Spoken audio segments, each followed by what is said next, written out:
Venom the last dance की ending फिर से देती है एक मौका वेनम एंड एडी की जोड़ी को multiple new symbiotes and Rex की आर्मी के साथ मिलके सामना करने का अगेंस्ट एक सेलेस्टियल के मॉन्स्टरस जेनोफेजेस का। बट इसके पोस्ट क्रेडिट्स टीज करते हैं वेनम का फ्यूचर एंड इसका एमसीयू से कनेक्शन भी। Hi super fans, I am Swapnil and ये है वेनम द लास्ट डांस की एंडिंग एंड एंड क्रेडिट्स का कंप्लीट ब्रेकडाउन विद वेनम का MCU future. So without wasting any more time, major spoilers warning के साथ let's begin the breakdown.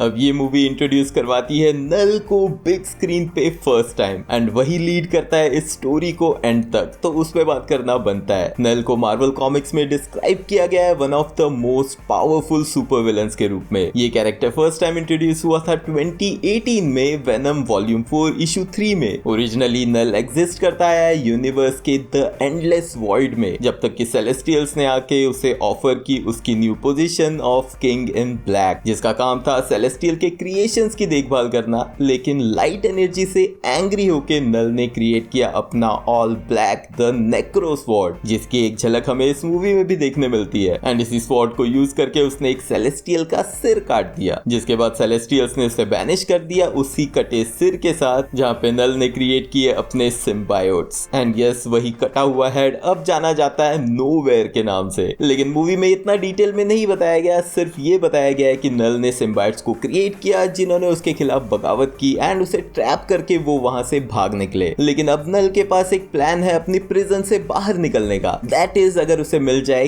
Codex. अब इस codex को एक की यानी कि चाबी की तरह मान सकते हैं जो नल के प्रिजन को अनलॉक करेगा। ये कोडेक्स क्रिएट हुआ था जब वेनम ने एडी की जान बचाई थी, यानी कि उसके मरने के बाद, जो कि हुआ था 2018 की वेनम की एंडिंग के टाइम जब एडी ऑलमोस्ट मर गया था एंड वेनम ने उससे बॉन्ड करके उसे रिवाइव किया था। एंड इसी मोमेंट पे उन दोनों की वजह से क्रिएट हो गया कोडेक्स जो चाहिए नल को। अब मार्वल कॉमिक्स में भी कोडेक्स एग्जिस्ट करता है, लेकिन ये थोड़ा कॉम्प्लिकेटेड है। कॉमिक्स में कोडेक्स को डिफाइन किया गया है एक फ्रैगमेंट ऑफ सिम्बायोट जो होस्ट की बॉडी में तब भी रह जाता है जब उनका बॉन्ड खत्म हो चुका है। एक्चुअल में यही कोडेक्स है जो क्रिएट करता है एक लॉग यानी कि डेटा जो होस्ट के साथ इस सिम्बायोट के हाइव माइंड में एग्जिस्ट करता है। एंड इसी से हाइव माइंड का जो नॉलेज है वो ग्रो होता रहता है, जिस चीज के बारे में Venom let there be Carnage के एंड में भी वेनम ने बात की थी। एडिशनली कॉमिक्स में एडी ने तो इसी कोडेक्स की मदद से अपना खुद का सिम्बायोट भी क्रिएट किया था। सो कॉमिक्स में कोडेक्स काफी वैल्यूएबल है, लेकिन यहाँ पे उसे सिर्फ नल के प्रिजन को अनलॉक करने की की के रूप में बताया गया है। अब एंडिंग पे बात करने से पहले स्पाइडरमैन नो वे होम की एंडिंग के कॉन्सिक्वेंसेस डिस्कस करना बनता है। Venom let there be Carnage की एंडिंग में स्पाइडरमैन नो वे होम के कॉन्सिक्वेंसेस हमें देखने मिले जब वेनम एंड एडी आ गए थे एमसीयू में। देन नो वे होम की एंडिंग में डॉक्टर स्ट्रेंज के स्पेल की वजह से सभी वापस चले गए अपने अपने यूनिवर्स में, जिनमें से एडी एंड वेनम भी थे। एंड मूवी की शुरुआत एग्जैक्टली उसी मोमेंट पे होती है। एडी एंड वेनम उसी बार में होते हैं जो टेलीपोर्ट होके पहुंच जाते हैं एसएसयू में, लेकिन वहां भी वो सेम लोकेशन है एंड सेम बार टेंडर भी, विच मींस कि वो उस बार टेंडर का वेरिएंट है। अब एसएसयू वाले यूनिवर्स में जहां पे ये मूवी सेट है, वहां से जब एडी और वेनम उस बार से जाते हैं तो वहां भी हमें दिखता है वेनम का एक पार्ट गिरा हुआ, विच मींस कि जो हमने नो वे होम की एंडिंग में वेनम का पार्ट देखा था वो एमसीयू में एग्जिस्ट करता है। एंड यहाँ वाला पार्ट जो है वो अलग है, लेकिन यहाँ वाले पार्ट को कैप्चर करते हैं गवर्नमेंट की स्पेशल यूनिट जो बारटेंडर को भी अपने साथ ले जाते हैं, जिसका पोस्ट क्रेडिट में थोड़ा इंपॉर्टेंट रोल देखने मिलेगा। लेट देयर बी कार्नेज की एंडिंग की वजह से एडी ब्रॉक पे आरोप लगा है डिटेक्टिव मुलिगन को मारने का, जिसकी वजह से वो भाग रहा है। अब भागते हुए जब उनका बॉन्ड फिर से बनता है तो नल का एक मॉन्स्टर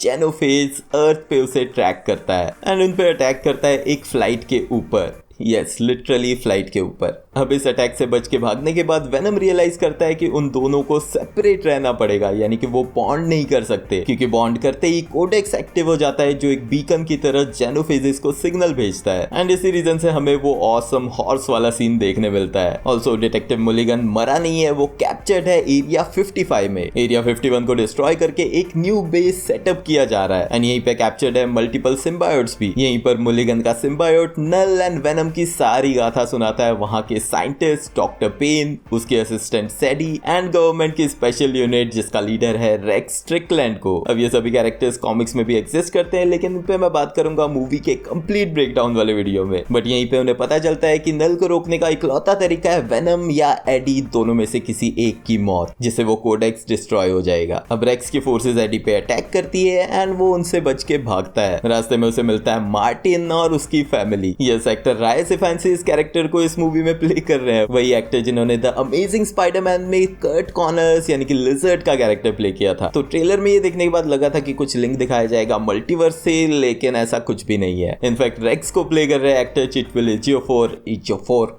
जिन्होंने डॉक्टर स्ट्रेंज के दोनों पार्ट में मॉर्डो का कैरेक्टर प्ले किया है, उनका भी मल्टीवर्स से कुछ लेना देना नहीं है। ये सिर्फ एक न्यू रिकास्टिंग है, यानी कि एक्टर को लिया गया, मल्टीवर्स से कुछ लेना देना नहीं है। अब वेनम को मार्टिन और उसकी फैमिली लिफ्ट देती है लास वेगास तक, जहां पे एडी मिलता है रैंडमली मिसेस चेन से कैसीनो में। एंड ऑफ कोर्स मूवी का title venom the last dance का डांस सिग्निफाई करने के लिए वेनम डांस करता है मिसेस चेन के साथ, काफी सारे स्टेप्स मैच करके। लेकिन यहीं पे रेक्स की टीम आती है जो वेनम और एडी को सेपरेट करके दोनों को कैप्चर करके ले जाती है एरिया 51 में। वहीं पे सैडी वेनम को फ्री करती है अपने थ्रू एंड पहुंचती है राइट मोमेंट पे एडी के पास, जहां स्ट्रिकलैंड उसे शूट करने वाला होता है। एंड स्ट्रिकलैंड के उसे शूट करते ही वेनम एडी से फिर से बॉन्ड कर लेता है उसे बचाते हुए। लेकिन ये बॉन्ड होते ही जेनोफेज भी वहां पे पहुंच जाते हैं और उस फैसिलिटी पे अटैक करने लगते हैं। वेनम यहाँ पे मौजूद बाकी सिम्बाइट्स को छुड़ाता है जो वहीं पे मौजूद बाकी लोगों से भी बॉन्ड करके फॉर्म ले लेते हैं। अब अगेन यहाँ पे मल्टीपल सिम्बाइट्स देखने मिलते हैं जिन पे डिटेल में बात बाद में करूंगा। अब इसी फाइट में मार्टिन की फैमिली जो कुछ देर पहले एरिया 51 में घुसी थी मजे के लिए,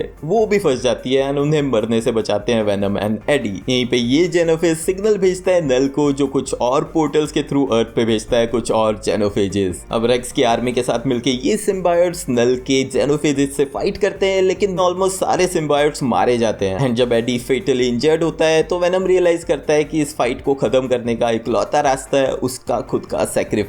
एरिया 51 को कंप्लीटली डिस्ट्रॉय करने के लिए गवर्नमेंट ने कुछ ऐसे टैंक्स बना के रखे थे एंड वेनम सभी जेनोफेजेस को अपने अंदर एब्जॉर्ब करके ले जाता है उसी टैंक के पास, जहां वो एडी को सेपरेट कर देता है। एंड बुरी तरह से घायल रेक्स स्ट्रिकलैंड की मदद से एसिड ड्रेन करवा के और एक ग्रेनेड ब्लास्ट करके उन्हें खत्म करता है। लेकिन मरने से पहले वेनम के लास्ट वर्ड होते हैं एडी के लिए बाय फॉर नाउ, हिंटिंग कि वेनम वापस जरूर आएगा। अब इसी ब्लास्ट से बच के भागते हुए डॉक्टर पेन एंड में एक सिम्बायोट से बॉन्ड करती है सैडी को बचाने के लिए, जिसका फॉर्म एंड लुक मैच करता है कॉमिक्स की एगनी से। कॉमिक्स में एगनी को क्रिएट किया गया था वेनम के सीड से। उसके पास सभी टिपिकल सिम्बायोट पावर्स है इंक्लूडिंग एसिड स्पिट करना, लेकिन यहाँ पे एगनी की पावर्स में electrical current and super speed दिखाई गई है। बट इस कैरेक्टर का ये रोल सिर्फ 2 मिनट का भी नहीं था। बट वेनम के डिस्ट्रॉय होते ही कोडेक्स डिस्ट्रॉय हो जाता है, जिसके साथ नल हमेशा के लिए इम्प्रिजन्ड हो गया है। लेकिन मूवी के एंड क्रेडिट्स कुछ और हिंट देते हैं जिन पे थोड़ी देर में बात करता हूँ। अब एंड में एडी उठता है एक हॉस्पिटल में, जहाँ एक मिलिट्री ऑफिशियल उसे इन्फॉर्म करता है कि एरिया 51 में उसकी मदद की वजह से अब उसे पार्डन कर दिया गया है सभी आरोप से। ओनली कंडीशन इज एडी इस सारी इवेंट को सीक्रेट रखेगा। लास्ट सीन में एडी पहुंचता है न्यूयॉर्क सिटी एंड देखता है स्टैच्यू ऑफ लिबर्टी,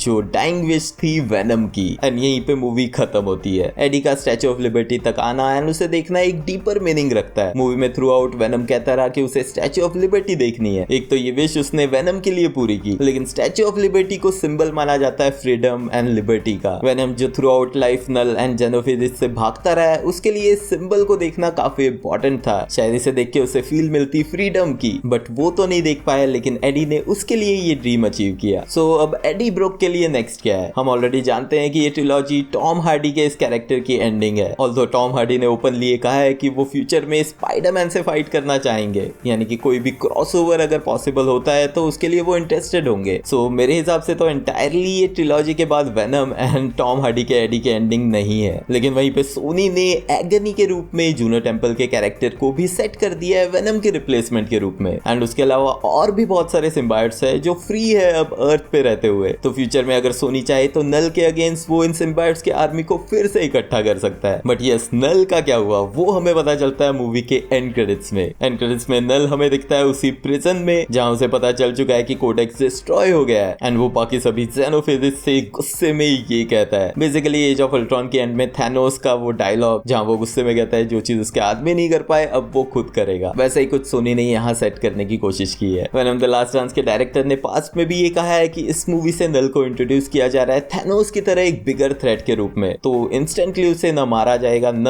इंक्लूड किया जाएगा, बट पॉसिबिलिटी है कि इस किंग इन ब्लैक को इंक्लूड किया जाए एमसीयू एंड सोनी के एक प्रॉपर क्रॉसओवर में। कॉमिक्स की इवेंट रही है किंग इन ब्लैक, जिसमें नल को एक सेलेस्टियल के एंशिएंट एनिमी के रूप में दिखाया गया जो क्रिएट करके आया अपनी सिम्बायोट्स की आर्मी, एंड इस इवेंट में उसका सामना हुआ Avengers, X Men, Fantastic Four members के साथ। Of course Venom and Spiderman का यहाँ पे बहुत इंपॉर्टेंट रोल रहा है, एंड अगर सोनी इस तरह की मूवी अडेप्ट करती है मार्वल के साथ मिलके तो उसमें काफी सारी स्टोरी लाइन चेंज की जाएगी, बट नल के इंट्रोडक्शन से ये पॉसिबिलिटी बनती है फ्यूचर में। अब फाइनली बात करते हैं पोस्ट क्रेडिट सीन की। ये पोस्ट क्रेडिट हमें वापस लेके जाता है एरिया 51 में, जहां अब डस्ट सेटल हो चुकी है एंड अपीयर होता है हमारा वही बारटेंडर जो अपने अंदाज में कहता है होला।